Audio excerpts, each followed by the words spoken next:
Vous voulez sonner comme les pros, c'est le rêve, je pense, de tout producteur. Regardez bien cette vidéo parce que je vais vous révéler quelques vérités qui vont remettre les pendules à l'heure et qui vont, d'une manière, j'espère, vous aider.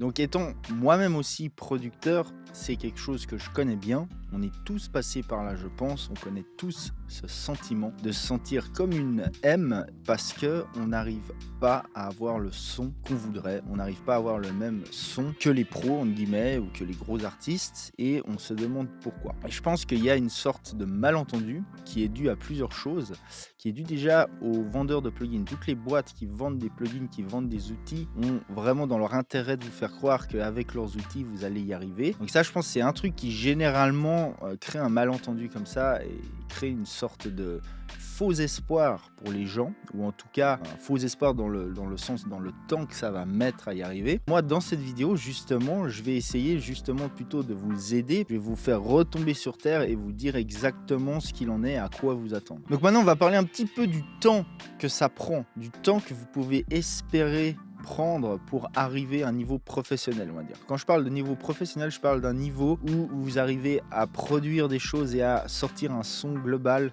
produire, mixer des choses qui atteignent, on va dire, les standards professionnels. Je ne sais pas si vous avez déjà entendu une sorte de théorie qui est sortie dans beaucoup de livres et autres, qui est la théorie des 10 000 heures. Il y a des recherches comme ça qui ont été faites qui montrent en fait que pour maîtriser une skills, on va dire, assez précise et atteindre une sorte de level expert, entre guillemets, ou atteindre vraiment un niveau qui est très bon, il faudrait environ 10 000 heures. Donc ça, c'est à peu près la moyenne. Après, pour certaines personnes, il y a des petits génies qui vont y arriver en 5-8 000 heures, d'autres vont mettre plutôt 15-20 000 heures. Mais il y a quand même eu des recherches dans ce sens-là qui prouvent que voilà, pour vraiment maîtriser quelque chose, ça met du temps. C'est ça qu'il faut retenir. Le nombre d'heures, au final, on s'en fout. On va juste parler de temps. Pour vous donner une petite idée de ce que représente la charge de travail de 10 000 heures, si on parle du principe qu'on fait 8 heures full, et attention, c'est 8 heures full de pratique intensive, c'est-à-dire ces 8 heures-là sont réellement 8 heures où on pratique notre art, en guillemets, ça fait quand même 3 ans et demi environ de 8 heures par jour tous les jours. Là, je compte pas de vacances, pas rien. Ça fait 1250 jours pour être très exact. Total de 8 heures de pratique full pour obtenir en gros ces 10 000 heures de boulot. Donc vous voyez que ça représente des années. Si on fait vraiment la sommation en vrai du truc, c'est-à-dire que si on compte les week-ends, que sur une journée full on fait pas forcément 8 heures exactement de full practice et compagnie, on va dire qu'en gros on pourrait, je pense, faire une moyenne à peu près 5 ans et demi pour obtenir une skills comme ça bien précise et obtenir un peu ce niveau expert. Maintenant, ce qu'il faut voir, c'est que pour faire de la production de musique, c'est pas comme si vous avez une skills à apprendre. Vous en avez tout un tas de skills à apprendre. Vous avez par exemple tout ce qui est musique théorie. Rien que ça en soi, c'est une skills. Les mecs sont vraiment au level expert dans ce domaine. Je vous garantis qu'ils ont bien plus que 10 heures de pratique et d'apprentissage sous le capot, quoi. Évidemment, vous avez toute la technique, la simple technique, apprendre les outils. Chaque outil, chaque chose que vous allez utiliser pour faire de la production de musique, en soi, est déjà tout un petit monde dans lequel on peut passer beaucoup d'heures à apprendre et surtout à créer de l'expérience. On parle aussi de 10 000 heures d'expérience, pas 10 000 heures forcément d'apprentissage pur. Une fois qu'on l'a appris, il faut vraiment pratiquer et créer cette expérience. Donc je pense que, d'après mon expérience, sincèrement, si on devait un petit peu résumer tout ce que vous devez connaître, apprendre, maîtriser et surtout avoir l'expérience dedans pour faire de la prod et du mix, là on parle pas d'une seule skills, on parle de plein de skills. Donc en faisant très grand, on peut faire musique théorie, toute la technique, apprendre tout l'audio globalement. Ceci étant dit, si vous en êtes au début, que vous voulez vraiment une super formation pour avoir des très bonnes bases, très solides en audio, j'ai une formation qui s'appelle Audio Basics. Vous pouvez aller sur stropstudio.school, regarder tout le programme. Avec cette formation, vous aurez tous les indispensables, tous les fondamentaux. J'ai vraiment réuni, en m'appuyant sur mon expérience en tant que prof, entre autres à la SAE au studio et aussi en tant que mastering, mixing, engineer, producteur, tous les éléments indispensables du début que vous devez maîtriser pour y arriver. Et si tout ça, ça vous intéresse, allez checker. Tous les liens sont dans la description. Vous devez aussi avoir de bonnes bases, donc tout ce qui est sound design, synthèse, je dirais même plus que de bonnes bases. Vous devez être plus ou moins au level entre guillemets expert dans ce domaine-là parce que ça fait grandement partie du son que vous allez produire, le sound design, que ce soit de la synthèse sonore ou alors encore pire, même après il y a tout ce qui est enregistrement encore. Si vous faites de la musique acoustique, vous allez devoir vraiment concrètement apprendre comment enregistrer des sources, etc. Et ça prend un temps énorme. C'est vraiment du trial and error. Il faut essayer plein de combinaisons de micros, des placements, des préamps, etc. Enfin, tout ça, voilà. Je vous résume le truc. Mais en gros, tout ça pour dire que toutes ces choses à apprendre, ça va vous prendre bien plus que 10 000 heures. En réalité, sincèrement, je pense qu'il faut en tout cas 10 ans d'expérience réunis, on va dire, pour prendre tous ces domaines-là, pour commencer à arriver à un niveau vraiment professionnel et commencer à rivaliser dans la cour des grands, on va dire. Évidemment, il y aura des exceptions. Ne me sortez pas des noms de mecs qui ont réussi en 5 ans à avoir tel niveau, etc. Là, on parle globalement, on fait une moyenne. C'est vraiment ce que je peux voir. J'en ai déjà parlé avec des collègues. On en est tous d'accord là-dessus. On a vraiment besoin d'un laps de temps, d'expérience, de maîtrise et d'apprentissage pour arriver à un certain niveau. Donc maintenant, si on en revient en fait de se demander pourquoi vous n'arrivez pas à avoir un son professionnel comme vos artistes préférés, je pense que vous commencez à avoir un début de réponse. Maintenant, ce qu'il faut voir aussi, c'est que pas tous les artistes, évidemment, pas tous les producteurs évidemment ont toutes ces skills. Mais dans ce cas-là, ces gens-là s'entourent de personnes compétentes pour venir rapporter les skills manquantes. Et c'est tout le truc justement des gens qui bossent en équipe. C'est tout l'avantage, c'est que dans une équipe, généralement, chaque personne du projet a un point fort. Il y a un mixeur qui est là vraiment pour mixer, qui a une énorme expérience en mixage.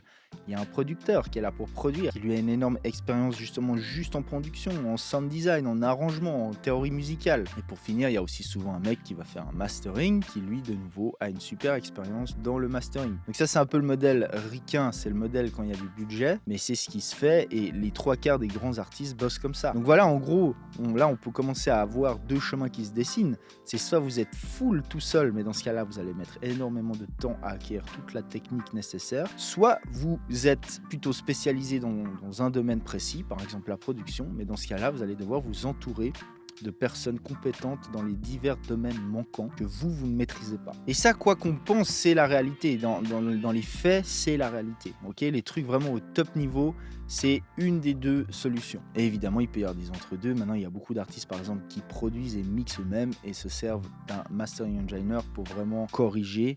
Généralement, ils font du feedback avant de passer au master et ensuite faire un master et avoir le meilleur truc possible. Tout ça, ça existe évidemment, mais le principe reste le même. Donc maintenant, on pourrait essayer comme ça de faire une liste des choses qu'il faut avoir pour arriver à ce stade-là, ce stade expert en guillemets ou professionnel dans la cour des grands, comme on va dire. Donc de 1, tous ces mecs-là, le temps, l'investissement de temps, ça c'est un des trucs, on a tous ça en commun, c'est qu'on passe littéralement notre vie en studio, que ce soit pour de la prod, ce que vous voulez, on passe notre vie en studio à faire ça. Il y a un moment, si vous voulez vraiment devenir bon, vous devez dédier entre guillemets votre vie, ou en tout cas la majorité de votre temps à cette pratique, dans ce domaine. Deuxièmement, un truc que tout le monde a en point commun, c'est la remise en question perpétuelle, c'est-à-dire ne jamais se reposer sur les choses, toujours se remettre en question, et ça implique une troisième d'office, c'est d'apprendre en continu. J'en ai déjà parlé dans d'autres vidéos, mais c'est vraiment les caractéristiques indispensables, nécessaires que vous devez avoir en vous, sinon vous allez finir par lâcher. Et la quatrième, je dirais, c'est